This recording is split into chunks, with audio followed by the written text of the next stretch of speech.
যদি তোমরা একসাথে দুটো ইনস্টাগ্রাম, দুটো ফেসবুক, দুটো মেসেঞ্জার অ্যাপ ব্যবহার করতে চাও তাহলে চলে আসবে তোমরা তোমাদের মোবাইলের সেটিংসে চলে আসার পরে পেজটাকে স্ক্রল করবে। স্ক্রল করার পরে দেখবে অ্যাপস লেখা থাকবে, অ্যাপস লেখাটায় ক্লিক করবে। এরপরে এই পেজটা কিন্তু খুবই গুরুত্বপূর্ণ, একটু ভালোভাবে দেখো। এখানে লেখা আছে অ্যাপ ক্লোনার অপশানে ক্লিক করতে হবে। কারো অ্যাপ ক্লোনও লেখা থাকবে। এরপরে দেখো ফেসবুক লেখা আছে, ইনস্টাগ্রাম লেখা আছে, মেসেঞ্জার, টেলিগ্রাম, হোয়াটসঅ্যাপ, এই 5টা অ্যাপকে কিন্তু আমরা ডবল করে ব্যবহার করতে পারবো। তার জন্য প্রত্যেকের কাছে অফ লেখা আছে না, প্রত্যেকটা অপশানে প্রথমে আমি হোয়াটসঅ্যাপে ক্লিক করলাম, দিয়ে অন করে দেবে, দিয়ে ব্যাক করে দেবে।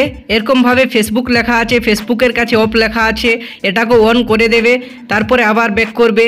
এরপরে দেখো ইনস্টাগ্রাম লেখা আছে, ইনস্টাগ্রামের পাশে অফ লেখা আছে, এটাকেও অন করে দেবে। এরকম করে তুমি এই অ্যাপগুলোকে ডবল করতে পারবে। এইবারে আমি দেখিয়ে দিচ্ছি অ্যাপগুলো ডবল হলো কিনা। দেখো আমার ইনস্টাগ্রাম, ফেসবুক আর হোয়াটসঅ্যাপ কিন্তু সবগুলো ডবল হয়ে গেছে।